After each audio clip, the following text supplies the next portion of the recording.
The manager of a high-end jewelry store humiliates and assaults Michelle Obama, unaware that Barack Obama is watching the whole thing. What happens next shocks everyone.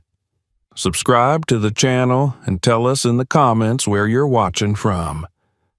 Michelle Obama walked through the bustling streets of downtown Chicago, her coat wrapped tightly around her as the brisk winter air nipped at her face.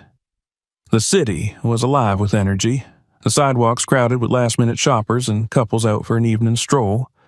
She smiled to herself, thinking about the surprise she had planned for her husband, Barack. Their anniversary was only a week away, and she wanted to find something truly special to commemorate the occasion. Ahead, the warm glow of an exclusive jewelry store caught her eye. It was one of those places where the mere presence of polished glass cases and velvet-lined displays exuded opulence. The sign above the door read, Eterna Lux, in elegant gold script, a name she had heard whispered among socialites and celebrities. As she approached, the doorman, an older gentleman with a crisp uniform and a stoic expression, opened the heavy wooden door for her. She nodded politely and stepped inside, immediately enveloped by the serene atmosphere. The contrast between the bustling street outside and the hushed luxury within was striking. The store was immaculate. Crystal chandeliers hung overhead, casting delicate patterns of light on the marbled floors. Soft, classical music played in the background, blending seamlessly with the low murmurs of affluent patrons and the occasional clink of glass as salespeople adjusted displays. Everything about the store screamed exclusivity. Michelle adjusted her scarf and walked further into the room, her eyes scanning the showcases for something that would stand out. She noticed a few sales associates gathered near the back, chatting amongst themselves. Despite her entrance, none of them approached her. For a moment, she thought nothing of it. The associates were likely busy with other customers, she reasoned, and she wasn't in a rush. But as the minutes ticked by, she couldn't shake the feeling that something was off. One of the saleswomen glanced at her briefly before turning away, her smile reserved for a well-dressed couple who had just entered. Michelle moved toward a display of diamond necklaces, their brilliance catching her eye. She leaned closer to get a better look, her reflection faintly visible in the pristine glass. Still, no one approached her. "Excuse me," she said softly, addressing a young associate who happened to be walking by. The woman stopped briefly, her eyes darting toward Michelle before quickly scanning her outfit. A practical wool coat, simple leather boots, and a knit hat. Michelle knew she wasn't dressed to impress, but she didn't expect the associate's dismissive nod. "I'll send someone over to help you," the woman said curtly before walking away. Minutes passed, and no one came. Michelle straightened her posture, her irritation growing. She wasn't one to demand attention, but the blatant disregard was beginning to feel intentional.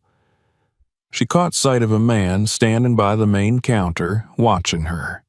He was tall, impeccably dressed in a tailored suit, with slicked-back hair that gleamed under the chandelier lights.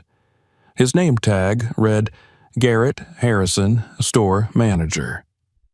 Summoning her composure, Michelle approached him. "Good evening," she said, her voice polite but firm. "I was hoping to look at one of the necklaces on display." Garrett glanced at her with a smile that didn't reach his eyes. His gaze flickered briefly to her coat and boots, then back to her face. "Of course," he said, his tone dripping with false courtesy, "but I should warn you, these pieces are quite exclusive. Perhaps I can suggest something more suitable?" Michelle froze, processing his words. There was no mistaking the implication in his tone. "Excuse me?" she said, her voice steady despite the anger bubbling beneath the surface. Garrett's smile widened, though it was more a sneer than anything else. It's just that these items are often purchased by our high-net-worth clients. I wouldn't want to waste your time showing you something that might be out of reach. Michelle's jaw tightened. She had dealt with subtle prejudices before, but this felt particularly deliberate. Taking a deep breath, she decided not to rise to his bait. "I'd still like to see it," she said calmly. Garrett raised an eyebrow, clearly amused by her persistence. "Very well," he said, gesturing toward the display. "Which one caught your eye?" She pointed to an elegant diamond necklace, its intricate design sparkling under the lights. It was beautiful. Understated, yet undeniably striking, much like the woman who would wear it. Garrett unlocked the case with deliberate slowness, lifting the necklace as though it were too precious for someone like her to even touch. He held it out, but instead of handing it to her, he placed it on the counter, maintaining control of the situation. "This piece is priced at $120,000, he said, watching her reaction closely. Michelle met his gaze, refusing to give him the satisfaction of seeing her flinch. "It's lovely," she said. "Could you tell me more about it?" Garrett's smirk faltered slightly. He wasn't expecting her calm confidence. Still, he continued detailing the craftsmanship and the rarity of the diamonds, his tone laced with condescension. As he spoke, Michelle noticed other customers glancing in their direction. She felt the weight of their stares, a mix of curiosity and judgment. It was as though she had become a spectacle in a place where she didn't belong. When Garrett finished his rehearsed pitch, Michelle said, "I'll think about it. Thank you for your time." She turned to leave, her composure intact despite the humiliation simmering beneath the surface. But as she walked toward the door, Garrett's voice stopped her. "Ma'am," he called out, the mock politeness in his tone sharper than ever. "If I may suggest, there are more affordable options at department stores nearby. I'm sure they'd be happy to assist you." Michelle turned slowly, her expression unreadable. For a moment, the store seemed to hold its breath. "I'll keep that in mind," she said evenly, her words cutting through the silence. As she stepped outside into the cold evening air, her phone buzzed. It was Barack, checking in to see how her shopping was going. She hesitated before answering, not wanting to dampen his mood with the details of what had just transpired. Instead, she smiled faintly and said, "I'm fine. I'll tell you about it when I get home." But as she walked away from the store, her heart was heavy. What should have been a joyous moment had turned into yet another reminder of the prejudices that persisted, even in places draped in luxury. Michelle walked away from the store, feeling the cold evening air settle around her, a stark contrast to the suffocating atmosphere she had just endured. Her mind raced, replaying the encounter with Garrett Harrison. The condescension in his voice, the arrogance in his demeanor, it all gnawed at her. She had faced subtle and overt forms of discrimination throughout her life, but the sting of such blatant disrespect never dulled. As she turned the corner, she paused by a park bench, sitting down to collect her thoughts. Her phone buzzed again. It was Barack, asking if she was okay.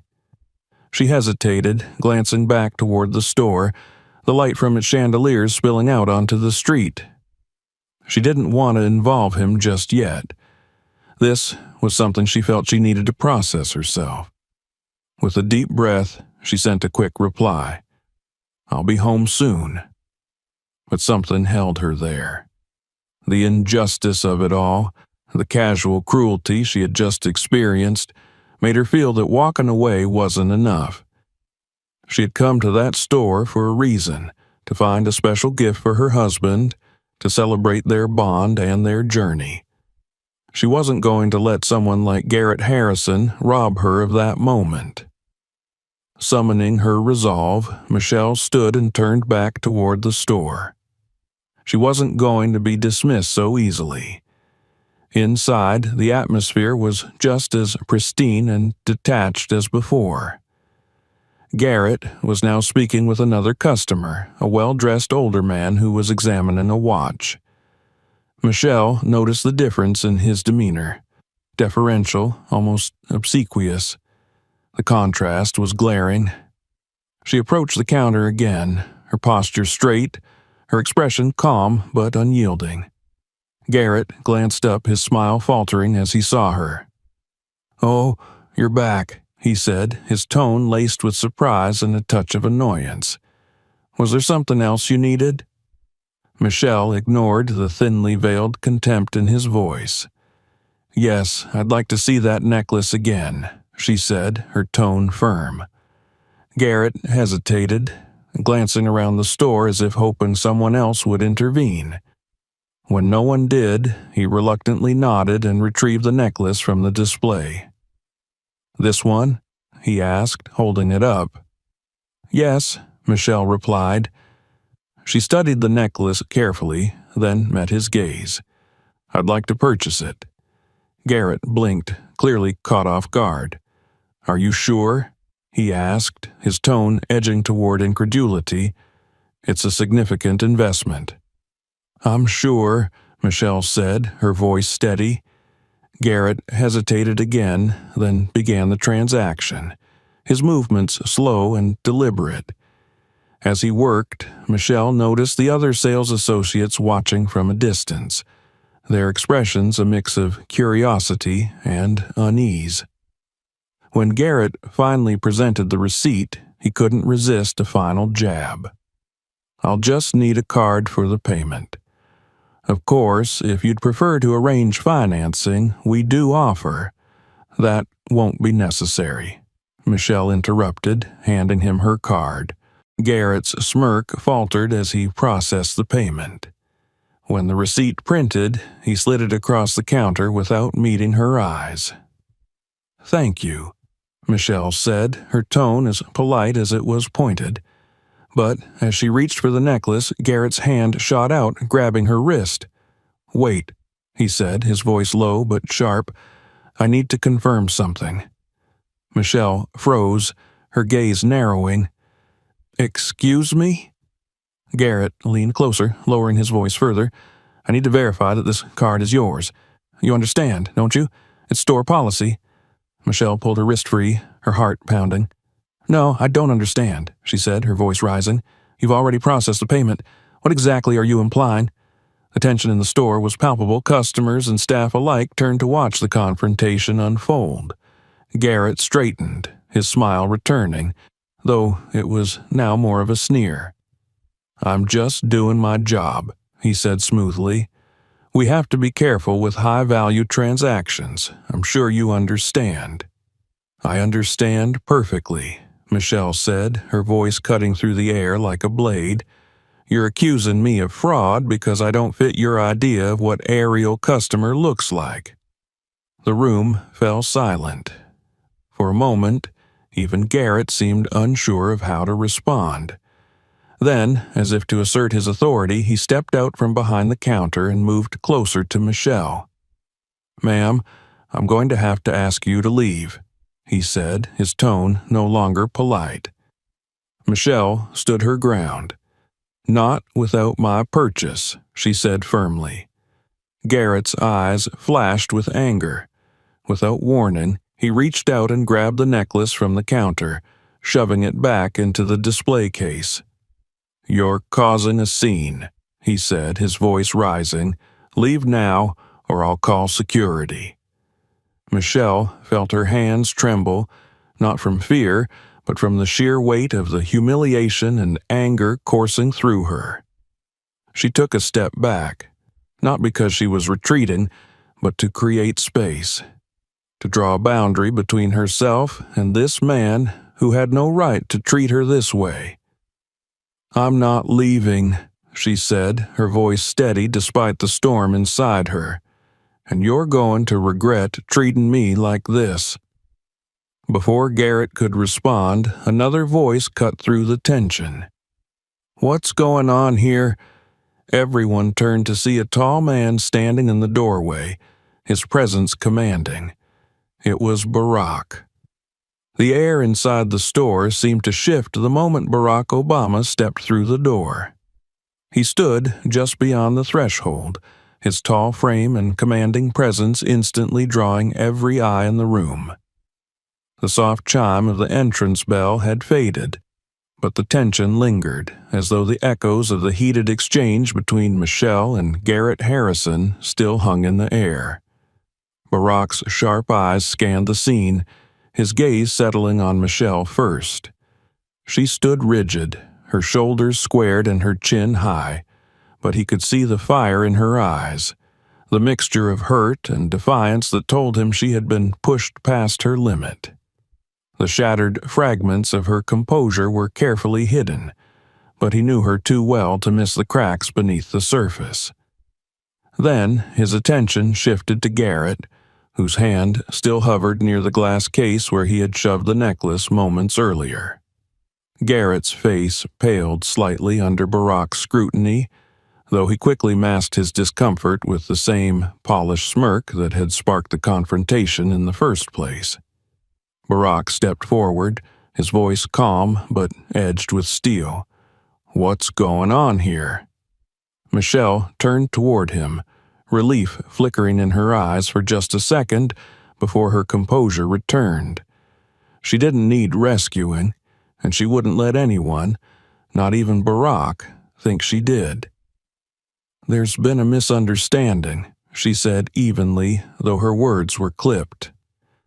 "Mr. Harrison here seems to believe I don't belong in this store." Barack's jaw tightened, but he kept his voice steady. "Is that so?" Garrett, sensing the shift in dynamics, straightened his posture and extended a hand, as if attempting to reclaim authority over the situation. "Mr. Obama," he began, his tone slick with false politeness. "I had no idea." Barack didn't take the offered hand. Instead, he cut Garrett off with a look. "I don't care who you thought she was. What I care about is the way you just treated my wife." The word hung in the air. Wife. A murmur rippled through the other customers, many of whom were now whispering to one another as recognition set in. Michelle Obama wasn't just another shopper. She was the former First Lady of the United States. Garrett's face drained of color, but his mouth pressed into a thin line as he tried to regain his footing. "I assure you, sir, there was no ill intent," he said quickly. "It's just store policy to verify large purchases." "Stop," Barack said, his voice low but firm. "Don't insult my intelligence. I heard you. I saw the way you spoke to her. And I know exactly what this is." Garrett opened his mouth to protest, but Barack didn't give him the chance. "You humiliated my wife in front of your staff and your customers. You laid hands on her. And now you're standing here trying to cover it up instead of taking responsibility." The store fell completely silent. Even the soft, classical music playing in the background seemed distant and hollow.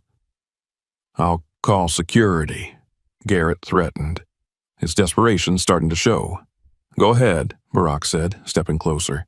"Better yet, call the police. Let's see how they feel about your version of events when they watch the security footage." Garrett flinched, his confidence finally cracking. Meanwhile, Michelle stepped forward, placing a hand lightly on Barack's arm. "I want that necklace," she said, her voice cutting through the tension. Garrett hesitated, but Barack wasn't finished. "And I want an apology. Right here. Right now." For the first time, Garrett looked genuinely afraid. The weight of public opinion was already pressing down on him. He could feel the stares and hear the murmurs of the other customers. He wasn't just facing an angry customer anymore. He was facing a scandal. I'm sorry." Garrett stammered, his voice barely above a whisper.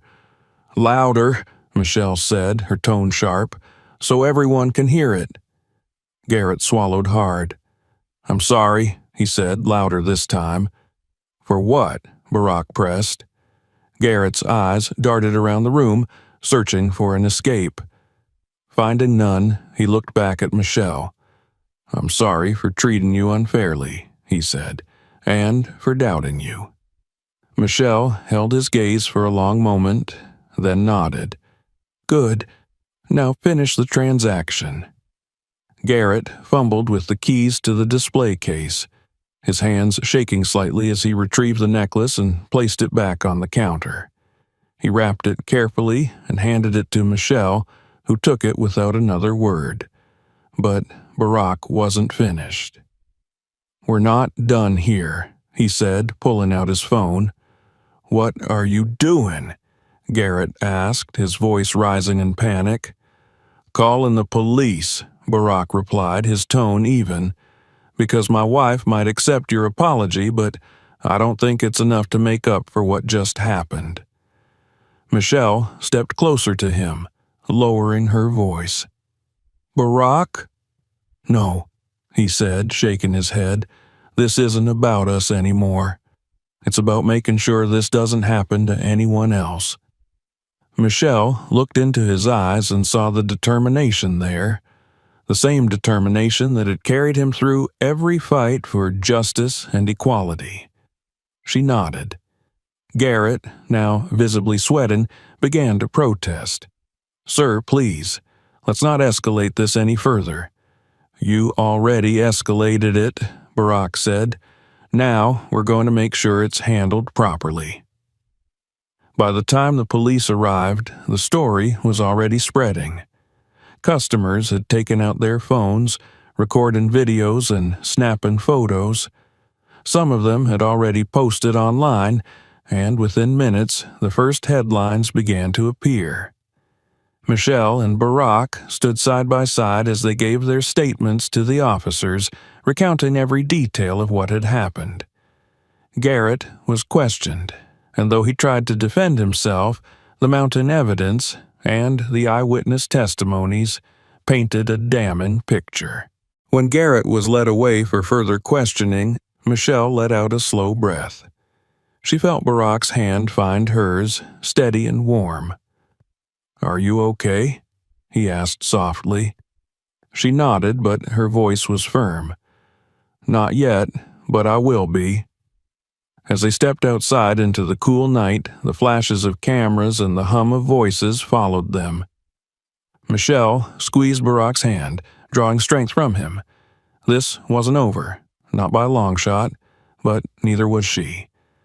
The night air outside the jewelry store was colder than Michelle remembered, or perhaps it just felt that way under the weight of everything that had happened. The faint hum of police radios and murmured conversations filled the space around her and Barack as they stood near the patrol cars. Flashing red and blue lights cast flickering shadows against the glass storefront, illuminating the shattered remnants of composure on Garrett Harrison's face as he was questioned a few feet away. Michelle tightened her grip on Barack's hand. He responded with a reassuring squeeze, though his eyes remained fixed on the officers, his jaw set in that particular way she recognized, a mix of quiet rage and determination. "Ma'am, could you walk me through what happened one more time?" one of the officers asked, his voice professional but soft. Michelle nodded, inhaling deeply before recounting the events. She kept her voice even, but every word carried the weight of her anger and humiliation. She described the initial dismissal, the passive-aggressive tone, the accusations, and finally, Garrett's physical aggression. As she spoke, she glanced over at Garrett, who stood flanked by two other officers, his previously smug expression replaced with one of visible discomfort. "I didn't touch her," Garrett protested, loud enough to draw attention. "I was just trying to protect the merchandise. That's my job." Barack stepped forward, his presence commanding immediate attention. "Your job isn't to assault customers," he said, his voice low but filled with authority. "Your job isn't to humiliate women who walk into your store based on how they look. And it sure as hell isn't to put your hands on my wife." The officers turned to Garrett. "Sir, please lower your voice," one of them said firmly. "We'll get to your statement shortly." Michelle exhaled slowly. Despite her composure, she felt her heart pounding. She didn't want this to become a spectacle, but she knew it already had. Phones were still pointed in their direction, and she could only imagine the storm brewing online. "Mr. and Mrs. Obama," another officer said, addressing them carefully, "we're going to review the security footage to verify what happened here tonight. Given the circumstances, we may need to take formal statements later." "That's fine," Barack said, but there was no mistaking the edge in his tone. "We're not going anywhere until this is handled properly." Michelle watched as the officers moved back toward the store. Garrett shot one last glance in her direction, his eyes pleading, but she looked away. She wasn't interested in his excuses or his regret. Instead, she turned to Barack. "What happens now?" "Now," Barack said, "we make sure the truth comes out." The following day, the story exploded. By morning, video footage of the incident had already been shared thousands of times across social media. Clips showing Garrett's aggressive behavior, his condescending tone, and Michelle's calm defiance were dissected by commentators, activists, and ordinary people alike. News outlets picked up the story, and hashtags like #JusticeForMichelle and Not Invisible began trending. Michelle woke to find her phone buzzing incessantly. Messages poured in. Support from friends, colleagues, and strangers who saw themselves in her experience. But there were also critics, those who accused her of exaggerating or exploiting her status. "You don't have to read it," Barack said, placing a cup of coffee on her nightstand. "I know," she replied, scrolling through the comments anyway. She wasn't looking for validation. She knew what had happened. What she needed was to understand the larger reaction. It was clear the incident had struck a nerve. People shared their own experiences of discrimination, being followed in stores, questioned about their purchases, treated like they didn't belong. Michelle felt the weight of those stories as she read them, a reminder that what had happened to her wasn't an isolated case. Barack sat down beside her, his hand resting gently on her knee. "This is bigger than us now," he said quietly. Michelle nodded. "I know. That's what scares me." Later that day, they met with their lawyer and prepared formal statements for the investigation. Michelle insisted on being present when the security footage was reviewed. She needed to see it for herself, to know she hadn't imagined or exaggerated anything. The footage was damning. The video showed Garrett's condescension escalating into hostility, his attempts to intimidate her, and the moment he grabbed her wrist. Michelle watched it without flinching, though her stomach twisted. Garrett's lawyer argued that he had acted out of concern for the merchandise, but even the officers seemed unconvinced. The evidence spoke for itself. "Mrs. Obama," one of the detectives said after the review, "will be filing charges for assault and unlawful discrimination. We'll also notify the state licensing board to investigate his professional conduct." Michelle nodded, but she couldn't shake the hollow feeling in her chest. She wanted justice, but she also wanted answers Garrett couldn't give. The following week, Garrett Harrison was formally charged. His employer, Eterna Lux, issued a statement condemning his actions and announced mandatory diversity training for all staff. But the damage was already done. Protests sprang up outside the store with signs reading, "We belong" and "No more silence." Michelle was invited to speak at one such protest. and though she hesitated at first, she knew she couldn't stay silent. Standing before the crowd, she took a deep breath and spoke from the heart. "This isn't just about me," she said, her voice carrying over the cheers. "It's about all the people who have felt invisible, who have been told they don't belong, who have been judged by their appearance instead of their character." The crowd roared in agreement, but Michelle's focus remained steady. "We can't let moments like this pass without action," she continued. "We have to demand change. We have to hold people accountable, and we have to make sure no one else feels the way I did that night." Barack stood nearby, watching her with pride. She wasn't just his wife. She was a force of nature, turning pain into power. But even as the crowd cheered, Michelle knew this was only the beginning. The fight for justice wasn't won in a single night, and the scars of discrimination didn't fade easily. Still, she was ready to face whatever came next. Michelle sat in the corner of her living room, her laptop balanced on her knees. It had been 3 days since the incident at Eterna Lux, but the storm it unleashed showed no signs of slowing down. Her inbox was overflowing with messages, some supportive, some venomous, and social media was ablaze with debates. The hashtags "Justice for Michelle" and "Not Invisible" were still trending, accompanied by thousands of personal stories shared by people who had experienced similar prejudices. Despite her efforts to focus, Michelle found herself rereading certain messages, unable to look away. "I was kicked out of a store last year because they didn't believe I could afford a dress for my daughter's wedding. Thank you for speaking up.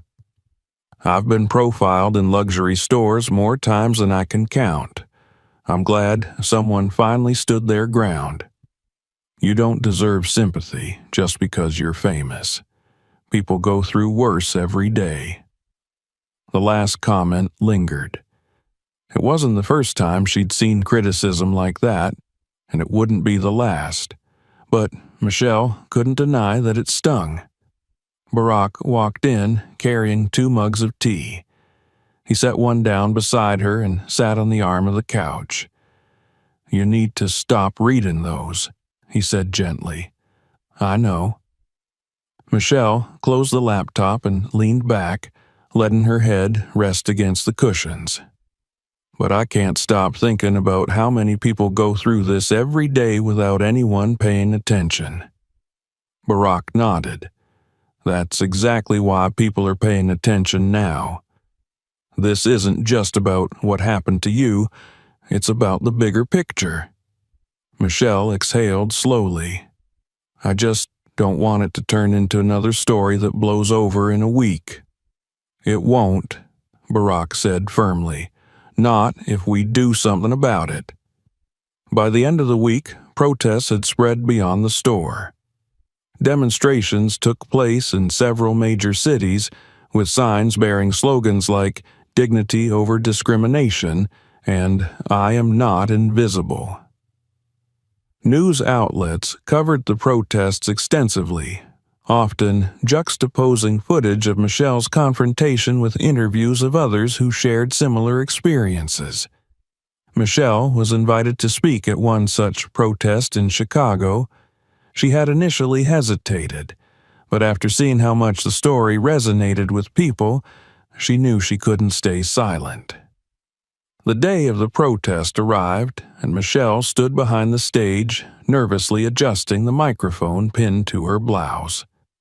Barack stood beside her, his presence grounding her. "You've got this," he said softly.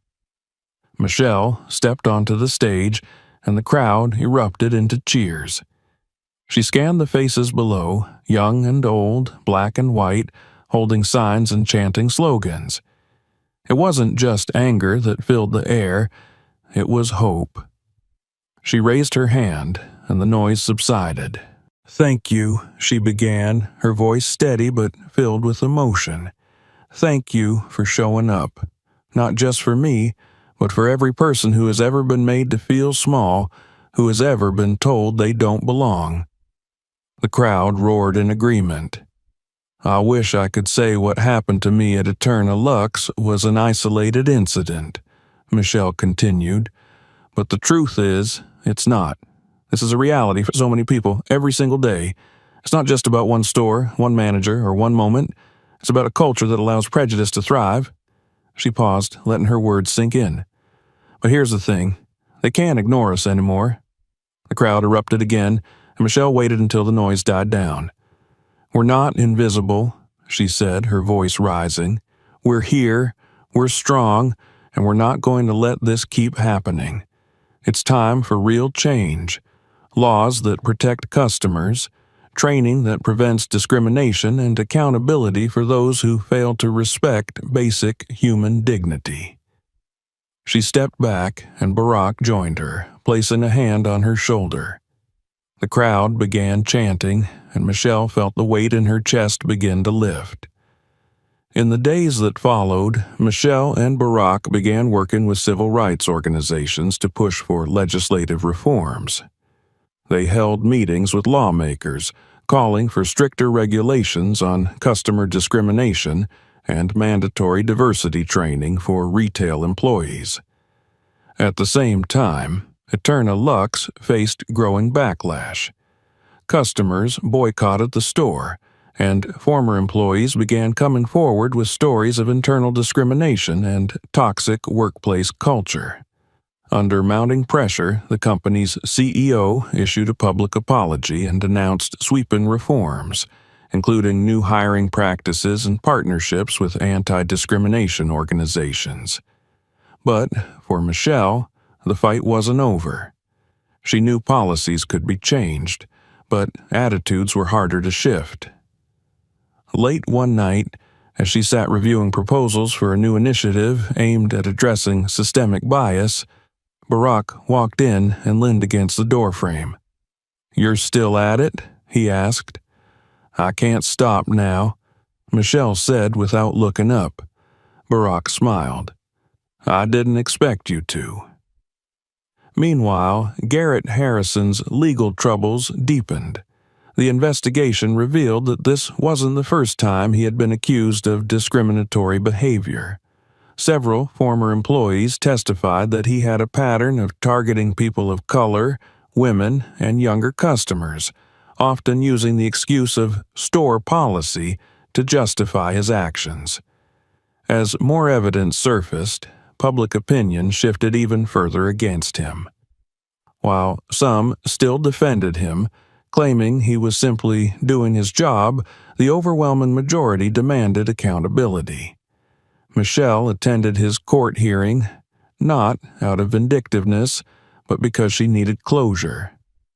When the judge ruled against Garrett, ordering him to pay fines and complete anti-bias training, Michelle felt a flicker of satisfaction, but also a deep sense of responsibility. This wasn't just about one man or one incident. It was about dismantling an entire system of inequality. The movement continued to grow. Activists organized panels and workshops, educating communities about implicit bias and systemic discrimination. Companies across the country began adopting new policies and training programs. And through it all, Michelle remained at the forefront, using her platform to amplify voices that had long been silenced. One evening, as she and Barack walked hand in hand through the park, they passed a mural that had been painted in her honor. It depicted her standing tall, her hand raised in defiance, surrounded by faces of people from all walks of life. Michelle stopped, taking it in. "Looks like you started something big," Barack said softly. Michelle smiled. "We started something," she corrected. As they continued walking, she felt a sense of peace, not because the work was done, but because it had truly begun. Michelle sat at her desk, surrounded by stacks of documents and drafts of proposed reforms. The soft glow of her desk lamp illuminated her determined expression as she reviewed yet another outline for legislation aimed at combating discrimination in retail spaces. It had been weeks since the incident at Eterna Lux, and while the initial media storm had settled into a steady hum, the movement it sparked continued to grow. The courtroom ruling against Garrett Harrison had been a symbolic victory, but Michelle knew better than to mistake it for the end of the fight. Real change didn't come from a single court case or a few policy adjustments. It required persistence, education, and, most importantly, systemic reform. Barack entered the room quietly, carrying a cup of tea. "You've been at this for hours," he said, setting the cup down beside her. Michelle looked up, her eyes tired but resolute. "There's still so much to do," she said. "The bills need revisions, and I want to make sure the language is clear enough that companies can't find loopholes." Barack smiled, leaning down to kiss her forehead. "You're incredible. You know that?" Michelle's lips quirked into a brief smile, but her focus remained on the papers in front of her. "We're not done yet." Barack sat down across from her. "No, we're not," he agreed. "But you've already accomplished more than most people could even dream of. Don't forget to give yourself credit for that." Michelle leaned back in her chair, letting out a long breath. She knew he was right. The protests had grown into a full-fledged movement, and the stories people shared continued to fuel the fire for justice. Still, she couldn't shake the weight of responsibility pressing down on her. The next morning, Michelle met with a group of activists and lawmakers in Washington, D.C. The room buzzed with energy as people discussed strategies for pushing legislation forward.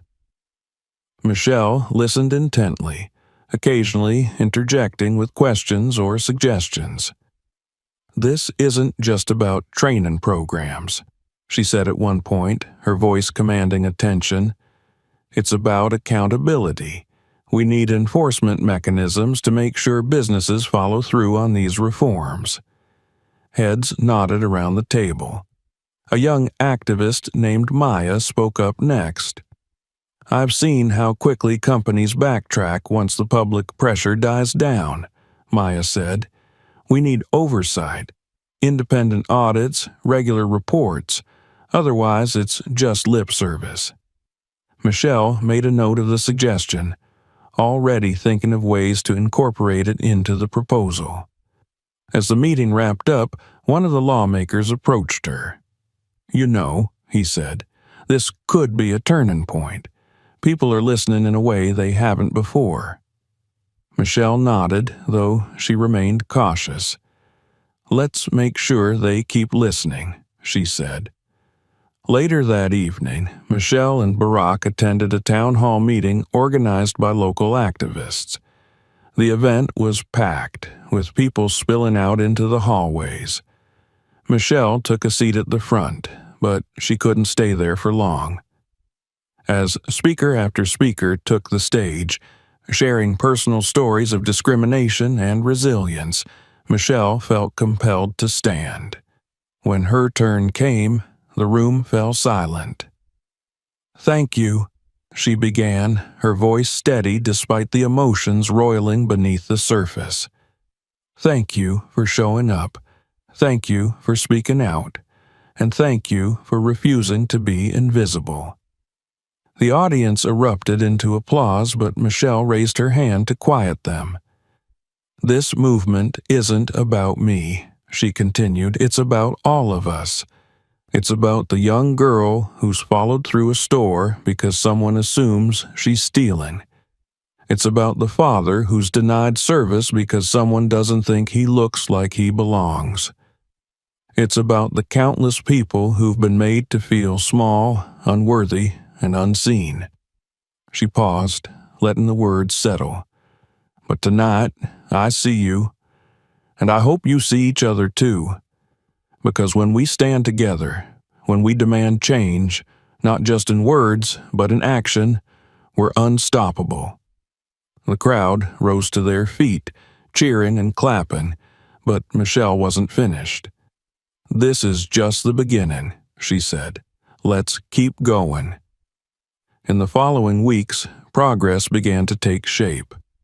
Lawmakers introduced bills inspired by Michelle's efforts, aimed at strengthening protections against discrimination in retail spaces. Businesses scrambled to implement new training programs, and advocacy groups launched campaigns to hold them accountable. But change wasn't always easy. Michelle faced criticism from some corners, accused of overreacting or exploiting her position.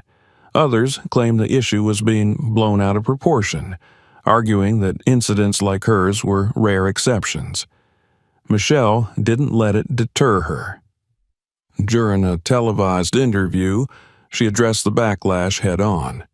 "This isn't about me," she said. "This is about acknowledging the experiences of millions of people who face discrimination every day. If my story can shine a light on those experiences and force us to confront uncomfortable truths, then it's worth it." Garrett Harrison's sentencing took place 3 months after the incident. Michelle attended the hearing, sitting quietly in the back of the courtroom. When the judge handed down the ruling, a fine, mandatory community service, and completion of a diversity training program, Michelle felt a mix of relief and sadness. Afterward, Garrett approached her outside the courthouse. "I just wanted to say I'm sorry," he said, his voice hesitant. "Not because I got caught, but because I was wrong. I didn't see it then, but I see it now." Michelle studied him for a moment, searching for sincerity. "I hope you mean that," she said finally, "because people like you have the power to make things better or worse for others. It's up to you to decide which." Garrett nodded, and Michelle turned to leave. Months later, Michelle and Barack attended the opening of a new community center focused on equity and inclusion. The walls were adorned with art and stories from people affected by discrimination, and a mural of Michelle stood at the entrance, a symbol of resilience and hope. As they walked through the center, Barack leaned in close. "You did this," he said. Michelle smiled. "No," she replied, "we did this." And as they stepped outside, hand in hand, Michelle felt the weight of the past lift, replaced by the promise of a better future. Thanks for watching. Don't forget to subscribe to the channel so you don't miss new stories. Write in the comments where you're watching from and share this video with your friends. Also, check out our other videos. There are more exciting stories to come.